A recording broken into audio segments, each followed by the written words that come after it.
श्रीमद् भागवत गीता अध्याय 5 कर्म योग कृष्ण भावना भक्ति कर्म।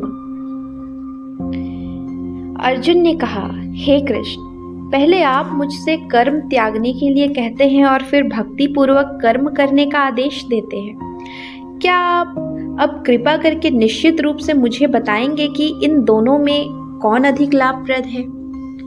श्री भगवान ने उत्तर दिया, मुक्ति के लिए तो कर्म का परित्याग तथा भक्तिमय कर्म दोनों ही उत्तम है, किंतु इन दोनों में से कर्म के परित्याग से भक्ति युक्त कर्म श्रेष्ठ है।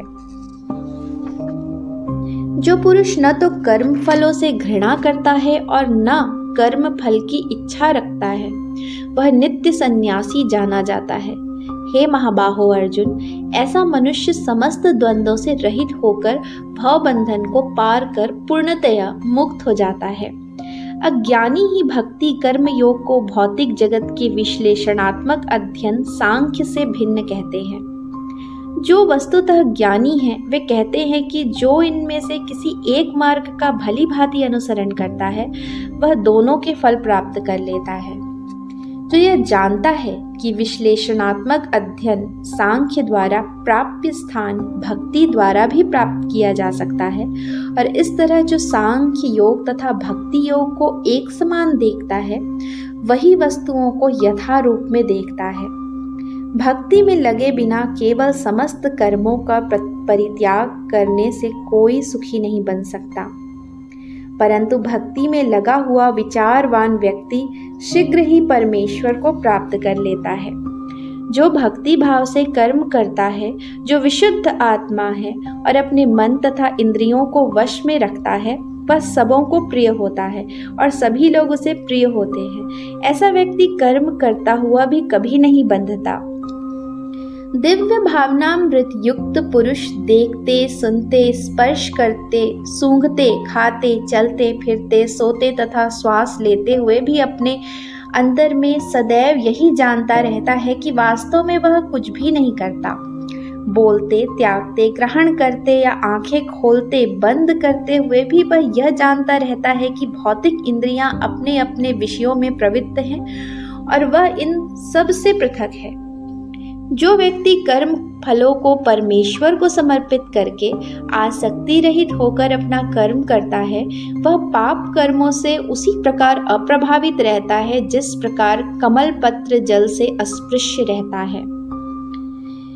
योगी जन आसक्ति रहित होकर शरीर, मन, बुद्धि तथा इंद्रियों के द्वारा भी केवल शुद्धि के लिए कर्म करते हैं।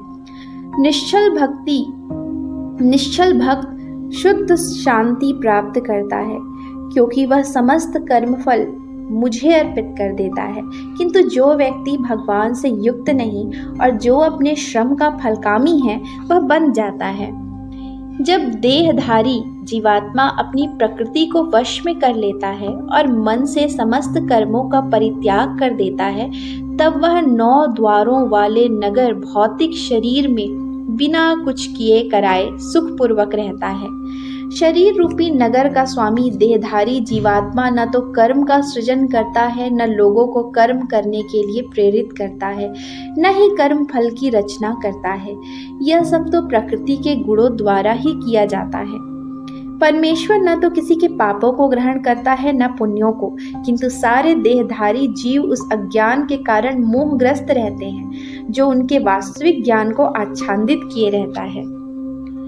किंतु जब कोई उस ज्ञान से प्रबुद्ध होता है जिससे अविद्या का विनाश होता है, तो उसके ज्ञान से सब कुछ उसी तरह प्रकट हो जाता है जैसे दिन में सूर्य से सारी वस्तुएं प्रकाशित हो जाती हैं। जब मनुष्य की बुद्धि, मन, श्रद्धा तथा शरण सब कुछ भगवान में स्थिर हो जाते हैं, तभी वह पूर्ण ज्ञान द्वारा समस्त कल्मश से शुद्ध होता है और मुक्ति के पथ पर अग्रसर होता है। विनम्र साधु पुरुष अपने वास्तविक ज्ञान के कारण एक विद्वान तथा विनीत ब्राह्मण, गाय, हाथी, कुत्ता तथा चांडाल को समान दृष्टि संभाव से देखते हैं। जिनके मन एकत्व तथा समता में स्थित है, उन्होंने जन्म तथा मृत्यु के बंधनों को पहले ही जीत लिया है। वे ब्रह्म के समान निर्दोष हैं और सदा ब्रह्म में ही स्थित रहते हैं। जो न तो प्रिय वस्तु को पाकर हर्षित होता है और न अप्रिय को पाकर विचलित होता है, जो स्थिर बुद्धि है, जो मोह रहित है और जो भगवत विद्या को जानने वाला है, वह पहले से ही ब्रह्म में स्थित रहता है। ऐसा मुक्त पुरुष भौतिक इंद्रिय सुख की ओर आकृष्ट नहीं होता, अपितु सदैव समाधि में रहकर अपने अंतर में आनंद का अनुभव करता है। इस प्रकार स्वरूप सिद्ध व्यक्ति पर ब्रह्म में एकाग्र चित्त होने के कारण असीम सुख भोगता है। बुद्धिमान मनुष्य दुख के कारणों में भाग नहीं लेता, जो कि भौतिक इंद्रियों के संसर्ग से उत्पन्न होते हैं। हे कुंती पुत्र, ऐसे भोगों का आदि तथा अंत होता है, अतः चतुर व्यक्ति उनमें आनंद नहीं लेता। यदि इस शरीर को त्यागने के पूर्व कोई मनुष्य इंद्रियों के वेगों को सहन करने तथा इच्छा एवं क्रोध के वेग को रोकने में समर्थ होता है, तो वह इस संसार में सुखी रह सकता है। जो अंतःकरण में सुख का अनुभव करता है, जो कर्मठ है और अंतःकरण में ही रमण करता है तथा जिसका लक्ष्य अंतर्मुखी होता है, वह सचमुच पूर्ण योगी है। वह परब्रह्म में मुक्ति पाता है और अंततो गत्वा ब्रह्म को प्राप्त होता है। जो लोग संशय से उत्पन्न होने वाले द्वैत से परे हैं, जिनके मन आत्म साक्षात्कार में रत हैं, जो समस्त जीवों के कल्याण कार्य करने में सदैव व्यस्त रहते हैं और जो समस्त पापों से रहित हैं, वे ब्रह्म निर्वाण मुक्ति को प्राप्त होते हैं। जो क्रोध तथा समस्त भौतिक इच्छाओं से रहित हैं, जो स्वरूप सिद्ध आत्म संयमी और संसिद्धि के लिए निरंतर प्रयास करते हैं, उनकी मुक्ति निकट भविष्य में सुनिश्चित है।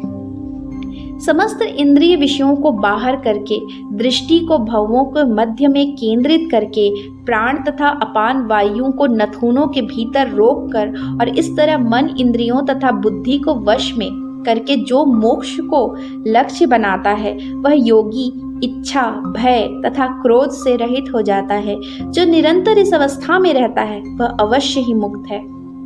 मुझे समस्त यज्ञों तथा तपस्याओं का परम भोक्ता, समस्त लोकों तथा देवताओं का परमेश्वर एवं समस्त जीवों का उपकारी एवं हितैषी जानकर मेरे भावनामृत से पूर्ण पुरुष भौतिक दुखों से शांति लाभ करता है।